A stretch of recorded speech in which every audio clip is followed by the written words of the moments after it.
So good morning all of you. कैसे बच्चों? आज हम लोग इकोनॉमिक्स का फर्स्ट क्लास स्टार्ट कर रहे हैं और ये इकोनॉमिक्स का फर्स्ट क्लास कोई भी इकोनॉमिक्स के स्टूडेंट के लिए फर्स्ट क्लास है, क्योंकि हमने इसमें इकोनॉमिक्स का सब कुछ आपको डिटेल में पढ़ाया है। ये 11th का इकोनॉमिक्स का फर्स्ट क्लास है। इसको चाहे आप कोई भी क्लास में हो, फर्स्ट क्लास समझ के इसको देख सकते हैं। So all of you come together to watch this video and we are starting the video now. The word economics has been derived from the Greek word. Economics का जो शब्द है ना, वो ग्रीक शब्द से बनाया गया है, ग्रीक शब्द से डाइवर्ट हुआ है। कौन सा शब्द है सर? ओक्योनोमिया, OIKONOMIA, ओक्योनोमिया। ओक्योनोमिया शब्द का मतलब क्या होता है? ओक्योनोमिया का शाब्दिक मतलब क्या है सर? ओक्योनोमिया का मतलब होता है हाउस होल्ड मैनेजमेंट। आपके घर को मैनेज करना ही ओक्योनोमिया कहलाता है जी। बच्चों, आपके घर को मैनेज करना ही ओक्योनोमिया कहलाता है, ठीक है। और जब हम इकोनॉमिक्स सीखते हैं तो एडम स्मिथ को हम भूल नहीं सकते। Adam Smith is a person. Adam Smith वो इंसान है जो इकोनॉमिक्स में बहुत जिनका काम हुआ है। पूरा का पूरा मॉडर्न इकोनॉमिक्स, इनकी परिभाषा, इनके थ्योरी, इनके फिलॉसफी पर टिका हुआ है। एडम स्मिथ का जन्म कब हुआ? एडम स्मिथ का जन्म हुआ है 1723 ईस्वी में। 1723 में एडम स्मिथ जन्म लेते हैं। स्कॉटलैंड के क्लॉथ मार्केट, कपड़े का एक मार्केट था, उस मार्केट के बीच में एक घर था जहां पे उनका जन्म होता है। एडम स्मिथ के पिताजी बाय प्रोफेशन टीचर थे, तो बचपन से ही घर में पढ़ने लिखने का माहौल था और साथ ही बगल में मार्केट होने से इनको मार्केट के निगोशिएशन में, मार्केट में कैसे बिक्री होती है, कैसे परचेज होता है, कैसे सेल्स होता है, इसको देखने का अवसर मिला और उस बीच ये बड़े होते गए। एडम स्मिथ अपने लाइफ में 2 किताबें लिखी और एक किताब उनकी बहुत फेमस हुई, that is the wealth of nation. क्यों हुआ ऐसा?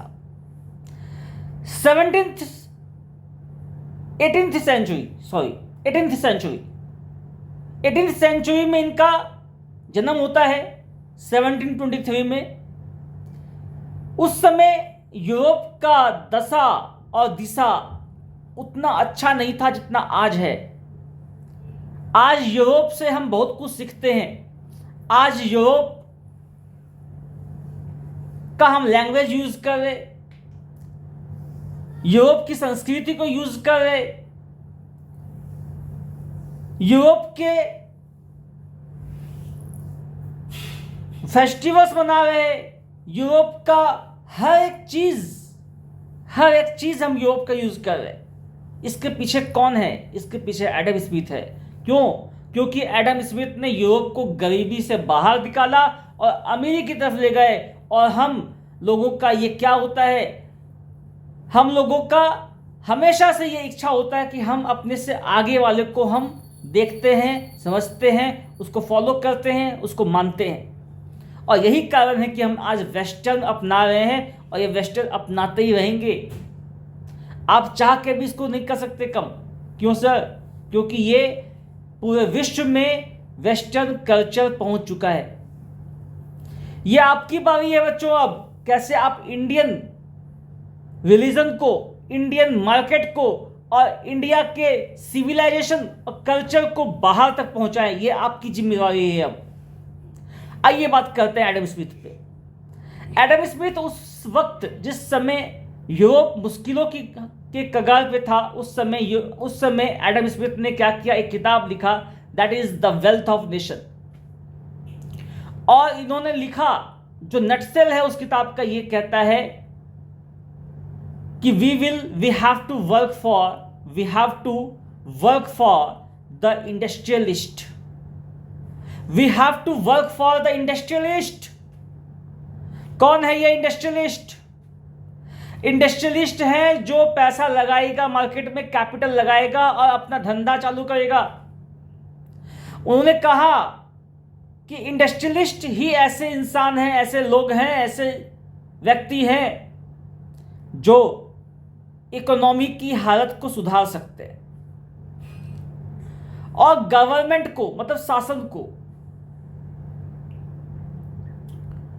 बिजनेस में, धंधे में कोई भी हस्तक्षेप करना नहीं चाहिए। No interference in the business. सरकार को करना क्या चाहिए सर? सरकार को सिर्फ शासन, प्रशासन और सेना। शासन मीन्स पॉलिटिकल विल। आप कैसे इंडस्ट्रियलिस्ट को, बिजनेसमैन को फायदा दे सकते हैं? आप उनके लिए पॉलिसीज क्या बना सकते हैं? या आप कैसे उनको एक अच्छा प्लेटफॉर्म दे सकते हैं? इसकी आप नीति बनाइए। तो शासन हो गया। अब प्रशासन। प्रशासन मतलब क्या हो गया? प्रशासन का मतलब हो गया कि how you can give the safe commitment, और how you can protect the interest of the businessman, the industrialist. आपके देश में लोग क्यों बिजनेस करेंगे, क्यों पैसा लगाएंगे? जब तक आपके देश की प्रशासनिक व्यवस्था सही नहीं होगी, कोई लूट खसोट नहीं होगा, थेफ्ट नहीं होगा, रंगदारी नहीं मांगी जाएगी। जब ये सब नहीं होगा तो जाके आपके ऑर्गेनाइजेशन में या आपके देश में अच्छा से अच्छा बिजनेस हो पाएगा। सो इसकी व्यवस्था भी आपको करनी हो। थर्ड वन, सेना, द आर्मी। मतलब क्या हुआ? आर्मी का मतलब क्या हुआ सर? आर्मी का मतलब यह हो गया कि जो बाह्य समस्या है, जो बाह्य देश हैं, अगर आसपास के जो देश हैं जो समस्या क्रिएट कर रहे हैं, उससे हमको जो खतरा है वो सेना संभालेगी। जैसे हमारे देश के लिए पाकिस्तान और चाइना है मुख्य रूप से।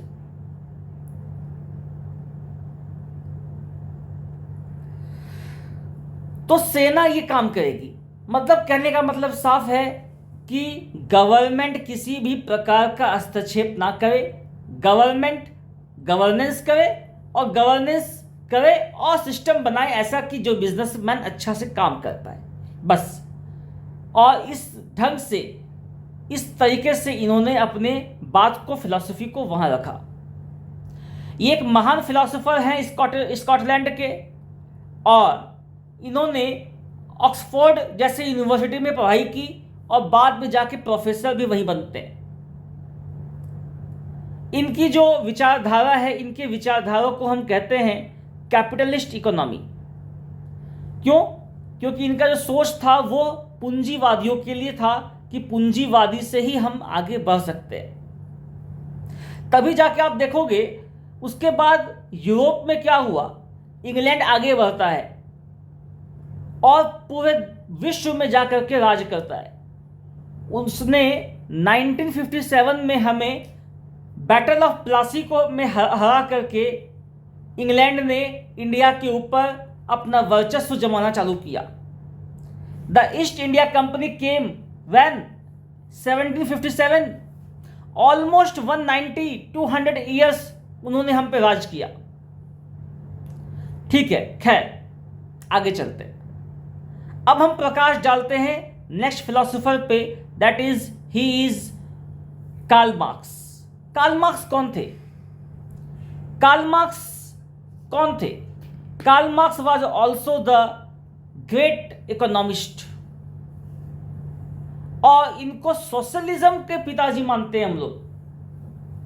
सोशलिज्म के पिताजी मानते हैं। सामाजिक, समान समाज को देखते हुए आगे चलना। 1818 में 1818 ईस्वी में, मतलब एडम स्मिथ के बाद कई साल के बाद ये जन्म लेते हैं और 1883 में इनकी मृत्यु होती है। इन्होंने एक किताब लिखा दास कैपिटल। उस दास कैपिटल में इन्होंने लिखा कि मजदूरों को चाहिए कि एक हो जाए। उन्होंने लिखा कि पूरे विश्व में जो मजदूरों का हालत है वो कैपिटलिस्ट कर रहे हैं। एडम स्मिथ का जो थ्योरी था ना, उस थ्योरी को इन्होंने बेईमानी कहा कि एडम स्मिथ जैसे जो फिलोसोफर हैं या इकोनॉमिस्ट है, ये सिर्फ और सिर्फ अमीरों को आगे बढ़ाना चाहते हैं।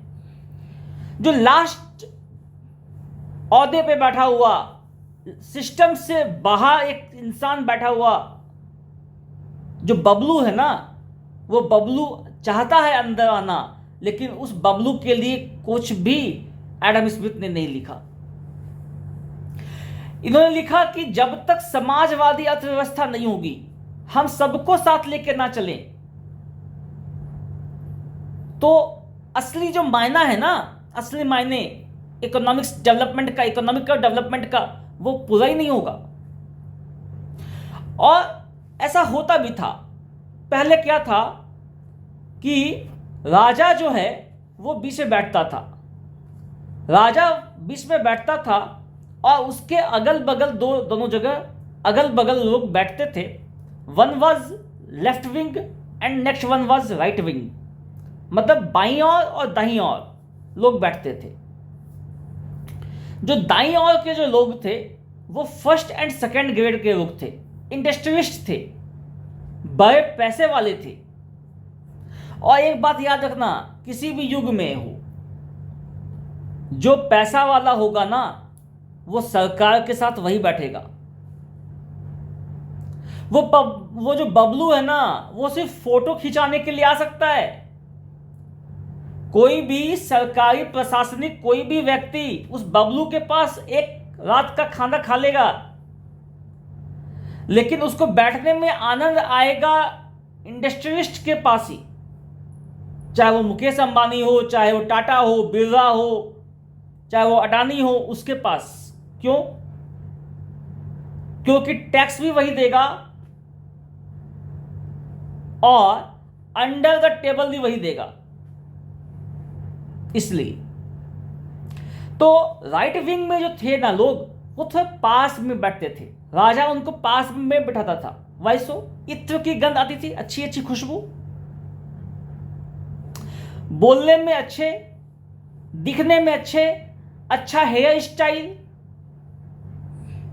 और वहीं पे लेफ्ट विंग जो था ना, वो मजदूरों का था, फोर्थ या थर्ड ग्रेड का था, देखने में अच्छे नहीं, शरीर से बदबू आ रही, मतलब बदबू मतलब पसीने में। आप उसको अन्यथा मत ले ना ले, मैं समझाने का प्रयास कर रहा हूं आपको, क्योंकि मजदूर तो मजदूरी करेगा, वो तो एसी में बैठेगा नहीं। तो वो राजा क्या किया, उसको अपने से दूर बैठाता था, अपने से दूर में बैठाता था, और उसके साथ कभी भी न्याय नहीं हुआ। यहीं से कार्ल मार्क्स उन मजदूरों को, उन वंचितों को जागरूक करने का काम करते हैं, उनके नेता बनते हैं। और देखो कुछ इस तरीके से था, देखो एक है लेफ्ट विंग, एक है राइट विंग। लेफ्ट विंग का क्या है, देखो ऑब्जर्वेशन, सोशलिज्म, कलेक्टिविज्म, मीन्स सबको साथ लेके चलेंगे। The idea of population working together for the common good. एक कॉमन गोल होगा, कॉमन गुड होगा, उसमें सब कोई मिलके काम करेंगे और सब उस काम में सभी हकदार हैं और सबको पैसा मिलेगा, सबको इनकम मिलेगी। डिवीजन ऑफ वर्क कैसे, वेल्थ कैसे होगा, देखो the idea that all benefit from land development और material goods produced are divided equally among the population to ensure the poverty. Example, public health, public ownership and utilities, public education. बोला गया कि जो wealth है ना वो सबको equally बटे, जो ज़्यादा कमा रहा है ना उससे आप ले लीजिए, और जो कम है जिसके पास उसको बांट दीजिए। इस ढंग से हम इक्वलिटी की बात करते हैं। कहाँ? सोशलिज्म में। सोशलिज्म में हम इक्वलिटी की बात करते हैं। Class division, the ideal that all people should be equal, no working class, no middle class और नो रूलर्स। कोई यहाँ रूलर नहीं है, कोई मिडिल क्लास नहीं है, कोई वर्कर नहीं है, all are same, all are equal. ये बाइफर्केशन कैसा? हम भी मजदूर, तुम भी मजदूर, अपने अपने फील्ड में सब काम कर रहे हैं। ये कौन कहता है? सोशलिज्म कहता है, लेफ्ट विंग कहता है। अच्छा, प्रोटेक्टिविज्म क्या है? The introduction of tariff on import to protect the local industry. इसको कहते हैं कि इंपोर्ट में जो है ना आप टैरिफ लगाइए, मीन्स बाहर के गुड्स को अपने देश में आने मत दीजिए, जिससे कि क्या हो, जिससे कि लोगों को अंदर जो लोग हैं वो काम कर पाएं और उनको उनका मूल्य मिल पाए। इंपोर्ट कर देंगे तो क्या होगा? बेरोजगारी बढ़ जाएगा ना। आप बाहर से ले आएंगे सामान तो क्या होगा? आपके देश में बेरोजगारी बढ़ जाएगी। तो ये कहता है प्रोटेक्टिविज्म, इसकी एक फिलॉसफी है।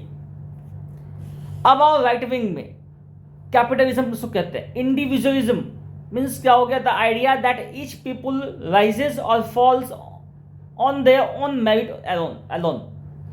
क्या बोला गया? The idea that each people rise और फॉल ऑन देयर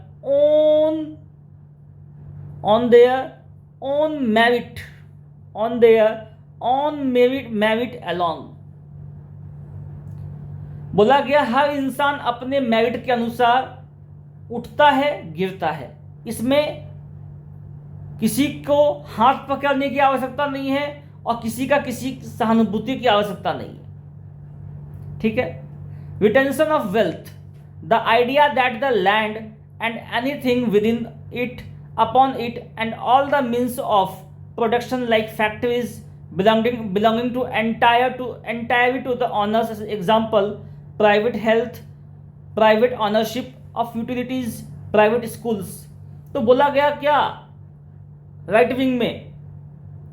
सब प्राइवेटाइजेशन हो जाए, प्राइवेट हाथों में हो, लोग ट्रेड करे, बिजनेस करे और उससे कमाए, उससे रोजी रोटी हो, एम्प्लॉयमेंट जनरेशन हो। मतलब कहने का क्या है? राइट विंग का कहना है कि अपने लिए लोग काम करें, अपने ढंग से काम करें, जिससे कि ऑटोमेटिक देश के अंदर एम्प्लॉयमेंट अपने आप आ जाएगा, ऑटोमेटिक वैल्यू एडिशन हो जाएगा और लोगों को अपने हित का पैसा मिल जाएगा। अपने आप को कैसे ढालना है लोग समझ जाएंगे। ठीक है। Class retention, the idea that every should be ruling class who make the decisions and working class who do the work। वहाँ दो डिवीजन हो, एक रूलिंग क्लास का, एक रूलिंग क्लास का हो और एक क्या हो? वर्किंग क्लास का हो। रूलिंग क्लास का जिसके पास आइडियाज है वो आइडिया बनाए और रूल करे, वर्किंग क्लास उसको एग्जीक्यूट करे, है ना। नेक्स्ट क्या है? Free trade. इसमें क्या हो? फ्री ट्रेड हो, the idea that the market will sort itself out by cost efficiencies. मतलब क्या होगा कि जहाँ पे सस्ता मिलेगा वहाँ पे लोग जाएंगे, जहाँ पे ज़्यादा प्रॉफिट मिलेगा अपने आप लोग वहाँ शिफ्ट हो जाएंगे। इसीलिए गवर्नमेंट को बीच में आने की कोई आवश्यकता नहीं है। तो देखो कार्ल मार्क्स का जो कहना था ना, क्योंकि पहले क्या था, जो मजदूर है, वंचित है या फोर्थ ग्रेड है, उसके साथ अच्छा व्यवहार नहीं होना, उनको अच्छा से पैसा नहीं मिलना। देखो पहले ये कॉन्सेप्ट ही था इंडस्ट्रीज में कि मजदूर को उतना ही पैसा दो जितना कि वो आज खा सके।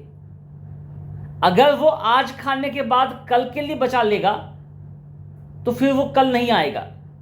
पेट दर्द है, सिर दर्द है, पैर दर्द है का बहाना करेगा। तो वो डेली आए और डेली काम करे मेरे लिए, एब्सेंट ना करे। इसीलिए उसको बांध के रखो और काम भी ज़्यादा कराओ कि उसको ज्यादा समय नहीं मिले, घर जाए और सोए।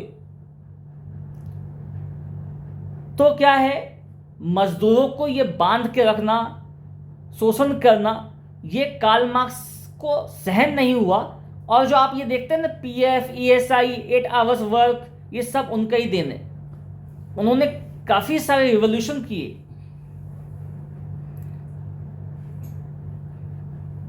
और कार्ल मार्क्स को कहते हैं हम फादर ऑफ सोशलिज्म। ठीक है जी, आगे मूव करते हैं। तो दोनों ही विद्वान हैं, दोनों को ही मैंने आपको सिखाया।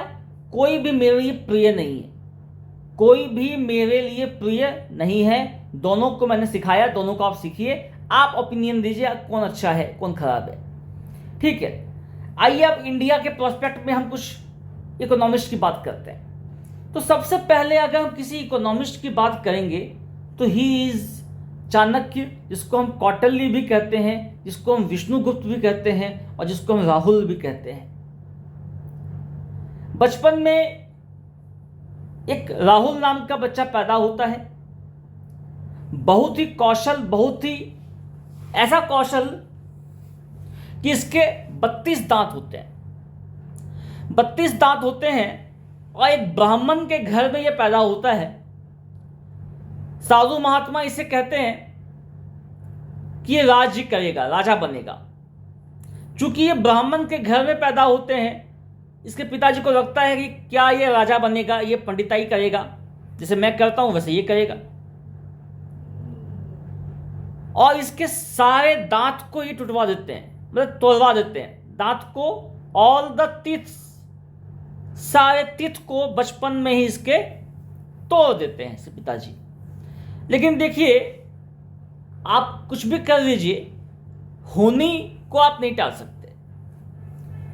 बड़े होते हैं चाणक्य, और चाणक्य राज्य तो नहीं करते कि राज्य व्यवस्था में ही शामिल होते हैं। कैसे काम किया जाता है। और आज चाणक्य के नाम से अगर कोई व्यक्ति, जैसे आज अमित शाह को चाणक्य कहा जाता है, कि कैसे राजपाट करना है वो डिसाइड करता है, वो दिशा निर्देशन करता है। तो देखिए, इसके ऊपर मैं कुछ प्रकाश डालता हूं। बाय प्रोफेशन जो था वो कौन थे, वो एक ऑक्यूपेशन प्रोफेसर थे, एडवाइजर थे। किसके थे? चंद्रगुप्त मौर्य के, known as the foundation of the Maurya empire. Chandragupta Maurya जो था ना, वो मौर्य डायनेस्टी या मौर्य एम्पायर का राइज वहीं से हुआ। और इन्होंने कुछ किताबें लिखी, जैसे अर्थशास्त्र, चाणक्य नीति, और इनकी कुछ काफी सारी घटनाएं हैं, काफी सारी कहानियां हैं इनके बारे में। जो मुख्य कहानी ये है कि he was a professor in Takshashila university. Takshashila university में ये प्रोफेसर बनते हैं। और जब प्रोफेसर बनते हैं वहां पे, और जब सेल्यूकस नाम का जो राजा था वो भारत पे अटैक करता है, तो ये पाटलिपुत्र आ जाते हैं। पाटलिपुत्र क्यों आ जाते हैं? देखो, अगर आपको मैंने कहा कि तक्षशिला पाकिस्तान में है, इट मीन्स वो पहले हिंदुस्तान ही था। और तक्षशिला वाज लाइक, तक्षशिला मतलब हो गया, यू कैन से पाटलिपुत्र जो है, आज का जो आप पटना जानते हैं, पटना इज पाटलिपुत्र। यहां के जो राजा थे वो धनानंद थे, धनानंद।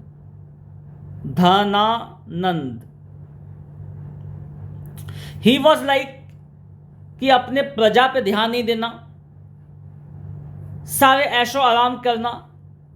और उनको यहां पे आने के बाद चाणक्य ने धनानंद को जब बताया कि सेल्यूकस ने अटैक कर दिया है और वो आप कभी भी आकर के आपको मार सकता है, यहां की आपकी गद्दी छीन सकता है, धनानंद ने क्या किया, उनको बेइज्जत किया।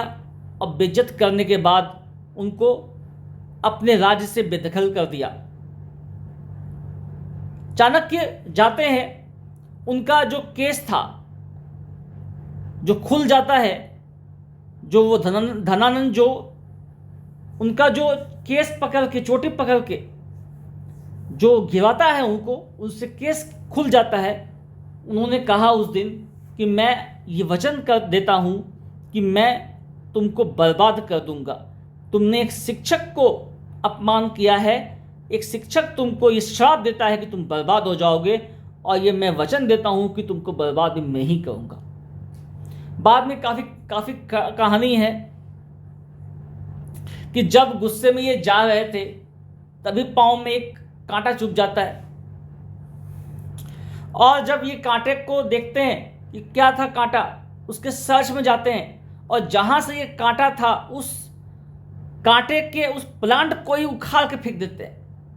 मीन्स चाणक्य वह सच्चा पर्सन जो आधा अधूरा काम नहीं, पूरे जड़ से खत्म कर दो, ऐसा वाला व्यक्ति थे वो, इस सोच के व्यक्ति थे। और वहां पे एक युवा ना कहें तो युवा से मतलब एक ऐसा बालक जो युवा के तरफ, जो युवा के प्रकाश की तरफ जा रहा हो, वो देखता है और बाद में उसको चाणक्य अपने पास रखते हैं, अपना विद्यार्थी बनाते हैं, उसको मेंटली, साइकोलॉजिकली, फिजिकली स्ट्रेंथन करते हैं, और बाद में जाकर के वही धनानंद को मारता है, और वहाँ से मौर्य एम्पायर का विकास होता है। ठीक है जी। बाद में ये अलग बात है कि जो बाद में चंद्रगुप्त मौर्य का ही बेटा बिंदुसार चाणक्य को मारता है, वो एक अलग कहानी है, उस विषय में अलग हम जाएंगे बाद में। तो विशेष रूप से आपको ये समझ में आ गया होगा कि इंडियन प्रोस्पेक्ट में देखा जाए तो चाणक्य सबसे बड़े किरदार है, विष्णुगुप्त या कौटिल्य, राहुल, जो आप बोल दो। अब आइए आगे चलते। देखो बच्चों, इकोनॉमिक्स को हम दो भाग में बांटते हैं। दो भाग में इकोनॉमिक्स को बांटते हैं, वो तो ठीक है। पहले ये समझो कि अगर आप कोई भी काम करते हो, और एक बात याद रखना, इकोनॉमिक्स आपके पैदा होने से पहले चालू हो जाती है और आपके मरने के बाद तक चलती है। The nurse who put out, या the nurse who take out you from the mother's warm, she was also paid. And a person on the Samsan Ghat who will get ready to you to put on fire is also paid. So आपके जन्म लेने से लेकर मृत्यु तक का जो journey है ना, वो इकोनॉमिक्स से घिरा हुआ है। तो ह्यूमन एक्टिविटी दो प्रकार की होती है, एक इकोनॉमिक, एक नॉन इकोनॉमिक। इकोनॉमिक पैसा कमाने के उद्देश्य से किया हुआ कोई भी एक्टिविटी इकोनॉमिक कहलाता है, और पैसा कमाने के उद्देश्य से नहीं करने वाला कोई भी एक्टिविटी सामाजिक हो। कमाने का उद्देश्य नहीं हो, पैसा तो हो, बिना पैसे के, बिना अर्थ के तो नहीं हो पाएगा, उद्देश्य के सामाजिक हो। जैसे फॉर एग्जाम्पल, हमने 1 किलो चावल लाया गरीबों में बांटने के लिए, तो जो चावल लाया, जिस दुकान से लाया, वो दुकानदार इकोनॉमिक एक्टिविटी किया, क्योंकि वो कमाने के उद्देश्य से दिया हमको। लेकिन हमने उस चावल को गरीबों में बांटा, वो हम समाज कल्याण के लिए किए, तो वो क्या हो गया, नॉन इकोनॉमिक एक्टिविटीज हो गए। ठीक है। तो इकोनॉमिक एक्टिविटीज क्या हो गया, the activities which are done with the intention to earn livelihood is known as economic activity. ऐसा एक्टिविटी जो कि लाइवलीहुड को गेन करने के लिए, लाइवलीहुड को पाने के लिए किया गया कोई भी एक्टिविटी इकोनॉमिक एक्टिविटी कहलाता है। जैसे फॉर एग्जांपल 5 एक्टिविटीज को हम कहते हैं कि ये इकोनॉमिक है: purchase, sale, production, investment and service. इस 5 के अलावा कोई भी एक्टिविटीज होगा वो इकोनॉमिक नहीं है। इसके अलावा कोई भी एक्टिविटी इकोनॉमिक नहीं है, बात याद रखना बस। नॉन इकोनॉमिक क्या हो गया? Those activities which are done for the social welfare and not for achievement of those activities which are done for the social welfare and for achievement of social goals। सामाजिक कार्य को करने के लिए, सामाजिक उद्देश्यों को पूरे करने के लिए हर इंसान का एक सामाजिक उद्देश्य होना चाहिए। इकोनॉमिक के साथ साथ कुछ सामाजिक होना भी चाहिए, कुछ हर किसी को समाज के लिए कुछ ना कुछ तो करें आप। तो क्या है कि जो आप सामाजिक उद्देश्य के लिए काम करते हैं, जैसे for example free education, temple, colleges, ये सारे सब कुछ नॉन इकोनॉमिक एक्टिविटीज कहलाएंगे। नाउ आगे चलते हैं। इकोनॉमिक्स को हम आगे चल के 2 भागों में बांटते हैं। One is micro economics, one is macro economics. Micro जो शब्द है ना, वो माइक्रो शब्द से आया है, KROS, MIKROS, जो कि एक ग्रीक का शब्द है। ग्रीक का शब्द है और माइक्रो शब्द से आया है, जिसका कि मतलब क्या होता है? छोटा होता है। ग्रीक में हर कुछ मैक्सिमम चीज सी नहीं होता, वहां से सी से नहीं लिखते हैं लोग, के से लिखते हैं। माइक्रोस के होगा। वैसे ही मैक्रो हो गया, macros, MAKROS, macros, which means large. तो जब हम 2 चीजों में कंपेयर करें, फॉर एग्जाम्पल शाहरुख खान का इनकम और बॉलीवुड का इनकम, तो शाहरुख खान का इनकम माइक्रो हो गया, बॉलीवुड का इनकम मैक्रो हो गया। बॉलीवुड का इनकम और टोटल फिल्म इंडस्ट्रीज जो भी हैं इस दुनिया में, सबका इनकम जोड़ दो तो क्या हो जाएगा? बॉलीवुड का इनकम माइक्रो, पूरे संपूर्ण फिल्म इंडस्ट्री का इनकम मैक्रो हो जाएगा। तो कहने का मतलब यह है कि जब हम कंपेयर करते हैं छोटे और बड़े इकोनॉमिक प्रोडक्ट पर या छोटे और बड़े कॉन्सेप्ट पर, तो जो छोटा कॉन्सेप्ट है वो माइक्रो कहलाएगा, जो बड़ा कॉन्सेप्ट है वो मैक्रो कहलाएगा। सो कैसा लगा बच्चों आपको ये टॉपिक? आप मुझे कमेंट करके बताइए नीचे। और आपको किसी भी सब्जेक्ट में कोई भी टॉपिक में दिक्कत हो, मुझे कमेंट कीजिए, मैं आपको दूंगा उसका लेक्चर। और आप मेरे लेक्चर को देखने का जो आपको फायदा मिल रहा है उसको भी लिखिए कि क्या आप इससे लाभान्वित हो रहे हैं। अपने दोस्तों को शेयर कीजिए, अपने दोस्तों को भी दिखाइए वीडियो, तब जाके हम और आप मिलके एक अच्छा कॉन्सेप्ट डेवलप कर पाएंगे और कॉमर्स के क्षेत्र में अग्रणी रिजल्ट दे पाएंगे।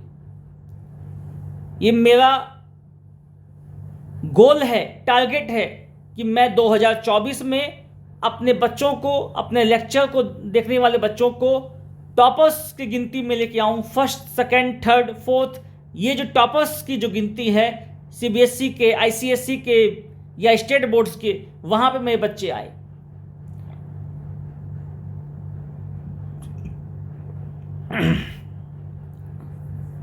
सो मेरे बच्चों, तब तक के लिए गुड बाय, गुड नाइट। और इसको आप अच्छा से देखिए। नेक्स्ट डे फिर हम चलेंगे नेक्स्ट चैप्टर की तरफ, नेक्स्ट टॉपिक की तरफ, अकाउंट्स में भी, इकोनॉमिक्स में भी। Thank you.